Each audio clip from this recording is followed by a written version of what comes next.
This is my absolute favorite time of the year to make trades because this is the time of the year that nobody's thinking about anything. In mid-February, everybody's taking a vacation, and I'm not even talking about making trades for big-time players. I'm talking about making trades for guys that a lot of people just aren't really thinking too much about right now.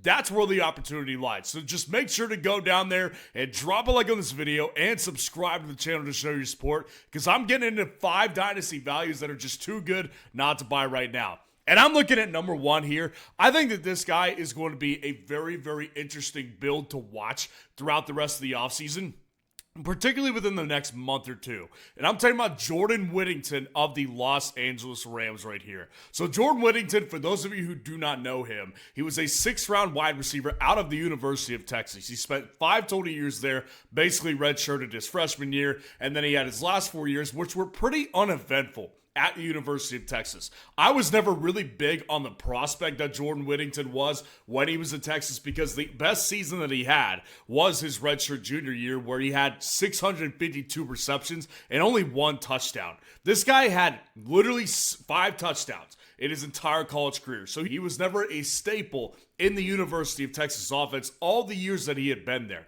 He was just loyal to the program and he just basically got through by the skin of his teeth a little bit.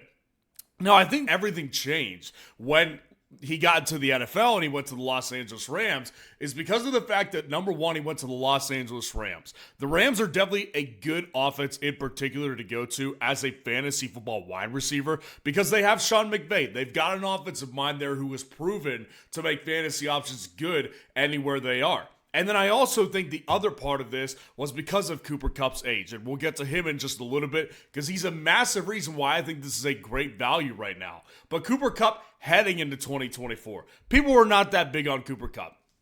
You had the outliers who still thought that Cooper Kupp would be the number 1 and not Puka Nacua. Obviously, they were in the minority. I think most people understood Puka was always going to be the number 1 when he was healthy. But that was, I think, a big reason why is because Cooper Kupp was already viewed as being a little bit more of an aging player, and he was potentially going to be the number 3 wide receiver over Los Angeles. Well, that didn't work out either. There was actually more of a split between Tutu Atwell and Demarcus Robinson as the wide receiver 3 for the Los Angeles Rams than there ever was with Jordan Whittington. You can see Jordan Whittington's numbers on the screen right now. Very underwhelming. This guy had 2 targets per game, basically 1.5 receptions per game, never scored a touchdown in that season. He had some moments in games, but he never had a great fantasy game or anything like that. So obviously the big reason I think this is a great value to get right now on the dynasty trade market is because of the fact that we have been reported already that Cooper Kupp is on his way out of the Los Angeles Rams building. He actually self-reported it, basically saying, yeah, they're going to trade me. You know, it is what it is. And so I think it's interesting that he was the one reporting it rather than the Rams, who are definitely trying to keep that one under wraps so they can get the best value possible. Now that everybody knows, now it's going to be harder to trade Cooper Kupp. They're probably just going to have to end up cutting him. But I think the bottom line here that you should take away from it is that he's gone. It's over for Cooper Kupp. Demarcus Robinson is already close to 30, and it's a guy that has never consistently been able to develop a possession receiver skill set. It's mostly a big play guy. Jordan Whittington, the chances that he could become a slot wide receiver, maybe get 100 targets this year, are not outside of the realm of possibilities here. I think Jordan Whittington, when you look at where you drafted him in dynasty rookie drafts, you were talking 3rd, 4th round at the very highest. A lot of people got him off of waiver wires this year whenever he started to show maybe a little bit of promise and there was some hype behind him. But he is not worth anything more than a 3rd round pick as of right now. That's why I think this is a great value to buy off the dynasty trade market because I think the possibility that he becomes a wide receiver 2 in fantasy football and for the Los Angeles Rams is absolutely possible heading into 2025. Now, the next guy I've got on the list right here of great values, I like this one a lot as well, Tank Bigsby of the Jacksonville Jaguars. I think Tank Bigsby has a ton of great value attached to him right now because there's a couple things that we have to keep in mind here, right? This was the best season of Tank's career. Obviously, he's only played 2 years, but he he was just so much more not only involved, but he was so much more explosive and just looked so much better on the field, passing the eye test way more than he did in his rookie year with Jacksonville. He was absolutely just more explosive. He was more involved on a weekly basis, even when Travis Etienne wasn't there. But I think it's also important to note, just kind of highlight what he did when Travis Etienne was there. When Travis Etienne was there, Tank Bigsby was actually a really dominant player in particular weeks. He had several multiple touchdown games and was a huge proponent for big games of fantasy football when he had the backfield to himself. And then obviously when Travis Etienne came back, they felt obligated to get him more touches. Now, I think there's a couple different reasons why they felt obligated to do this, right? Travis Etienne was a really good player for them in 2023 and in 2022 as well. Travis Etienne heading into this year was viewed as a very, very high round pick in drafts. That was a bad move, and I actually called it a bad move to pick him that high, but that's another story. The problem was, though, is that he obviously did not play nearly up to the expectations, and Tank Bigsby just visually was an objectively better running back, not only in fantasy football, but also in the NFL. And I think that there's a big difference between how they're viewing Travis Etienne heading into this year and how they were viewing him heading into last year. Travis Etienne last year was being reported heading into the season as, yeah, we're going to try to limit his workload a little bit. Doug Peterson, the coach for them, was saying as we go into the year, we want to get Tank Bigsby more involved. Mission succeeded by, week 4, basically, of the NFL season on that front right there. Well, then the conversation started to turn to, actually, we kind of, they didn't say this, but there was reports that he was absolutely on the trade market and people were actually trying to trade for him before the deadline. That obviously didn't happen. So here's what we've got with Travis Etienne heading into 2025. Travis Etienne is on the final year of his rookie contract. They picked up his 5th-year option, so he's under contract for 2025, and that's it. What are the likelihood that he gets traded before the season starts? I think it's actually pretty high. I think this guy could easily be going to a contending Super Bowl roster for next year and a team that just says, hey, we've got a running back away from having a really solid team here. I think we should go after Travis Etienne on the cheap right now. This guy's probably got one more good year because he's 26 years old as well.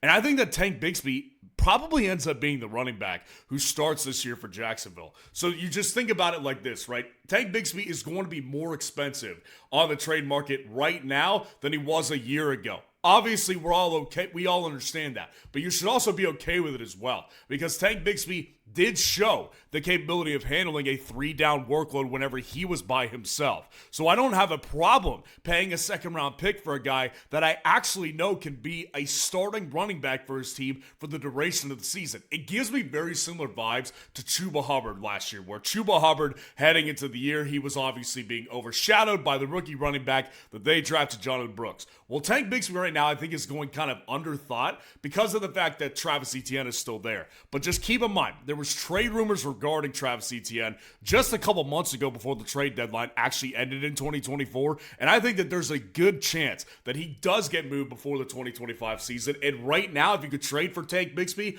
I think that's opportunistic because I don't think it'll be that expensive, and you could absolutely end up getting a starting running back moving forward out of that second-round pick. Now, going down to our next guy right here, I think this is also a really great value. And I've touched on Caleb Williams several different times this offseason so far in videos. And I just kind of want to reiterate things right now with Caleb. Caleb Williams obviously just had, a underwhelming rookie season. I think that's the best word I can come up with for Caleb Williams because everybody was so hyped on Caleb Williams. The weapons were there. Chicago was just kind of a revamped, team. Everybody looked at them as this high-powered offense that was impending to be. And it never turned out that way. But I will say this, it's really just interesting when you look at some of the big games that Caleb Williams had. Caleb Williams had plenty of games where he was actually giving you week-winning, potential at the quarterback position. 25-plus point games.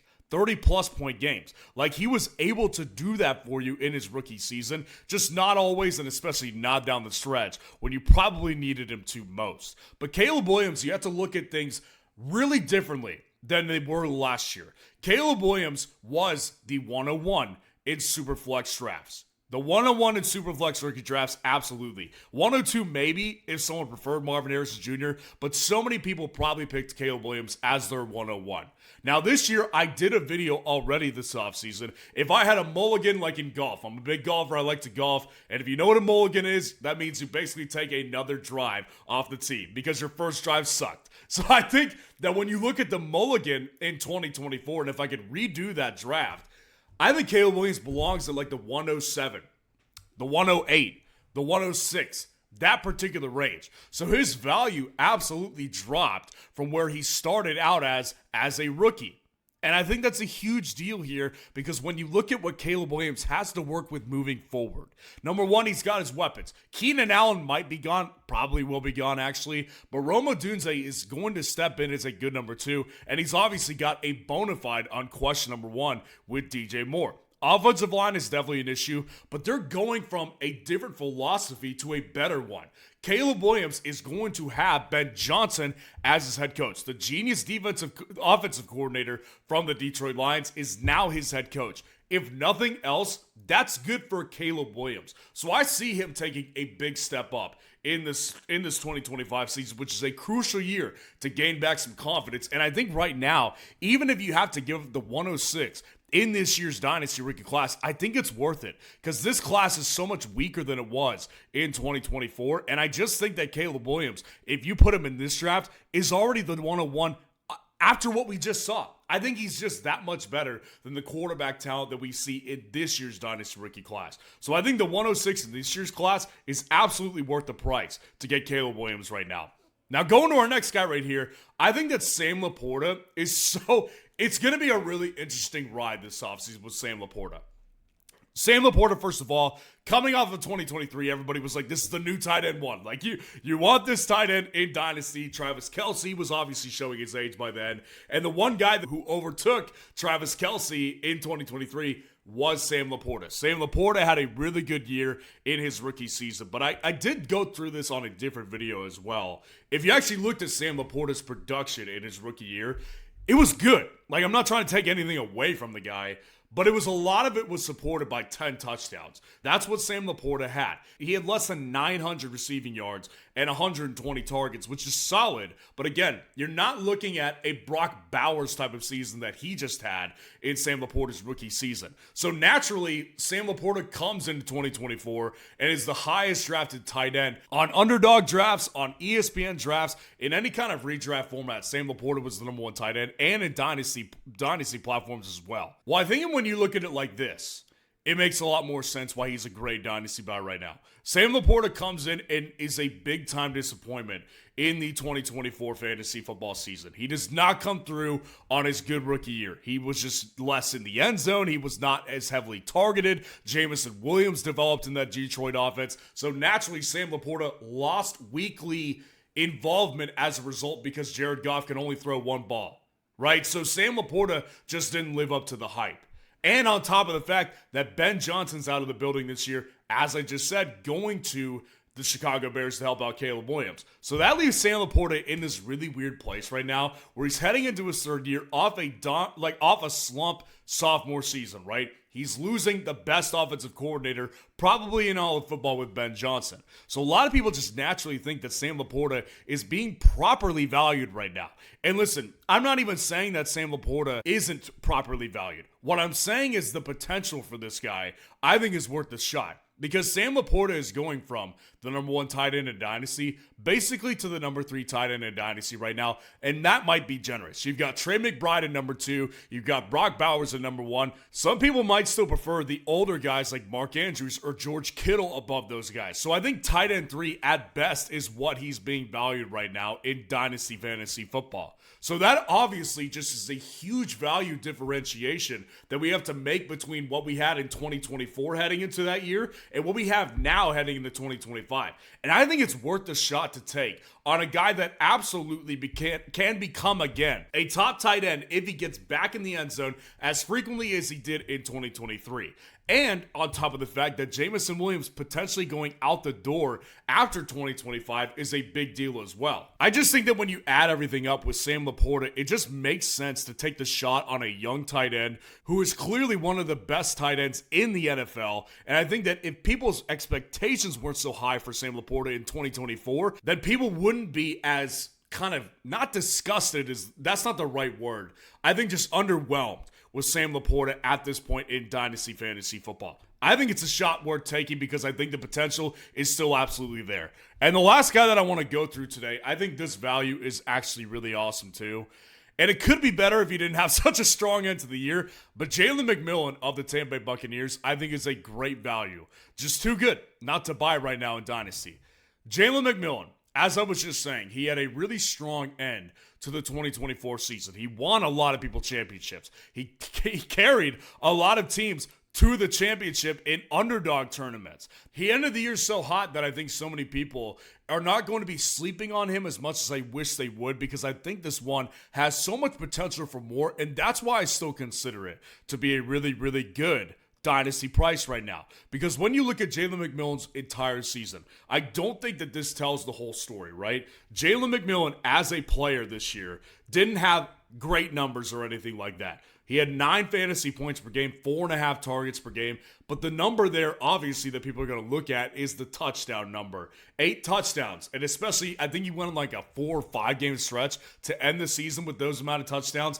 That was a really good stretch for Jalen McMillan. So I think that Jalen McMillan is going to come into this season in underdog drafts, in ESPN drafts, and in Dynasty drafts, valued much more than he would have been if he didn't have that excellent last month of fantasy football. But the reason I have so much more optimism for Jalen McMillan, even after he had a really, really good end to the season, I think there's more room to grow because of the fact that Chris Godwin is a free agent. Now, Chris Godwin's got multiple things working against him, right? He's basically at that age limit where I don't know if he's going to be able to rebound as much. He's getting close to 30, and he's just coming off a really, really big ankle injury, and we don't know what his future is in Tampa Bay. So the chances that he goes out the door to a different team, I think, are actually really high. Now, I will say this. The Tampa Bay Buccaneers have publicly expressed their interest in him coming back. Offensive coordinator, the new guy over there, just said, yeah, I do want him back here. And Chris Godwin is a fan favorite over there. So I could absolutely see a world where he does re-sign with the Tampa Bay Buccaneers. But there's a lot of teams every year who make the same kind of case, that we really want this guy back, but at the end of the day, numbers just didn't add up, and he goes somewhere else. We're about to see that happen with one of these Cincinnati wide receivers over at the Bengals. I think that's absolutely in the cards for Tampa Bay with Chris Godwin as well. And guess what happens when Chris Godwin leaves?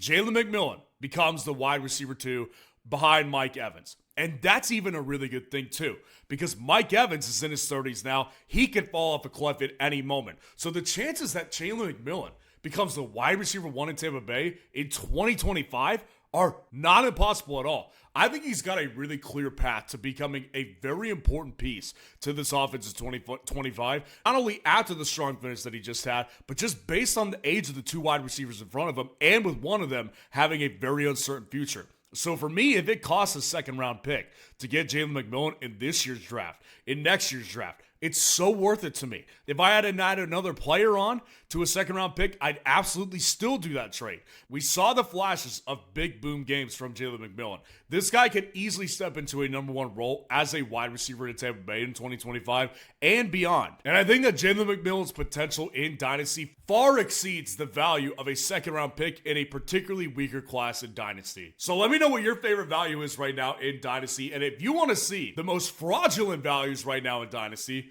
click on this video right here.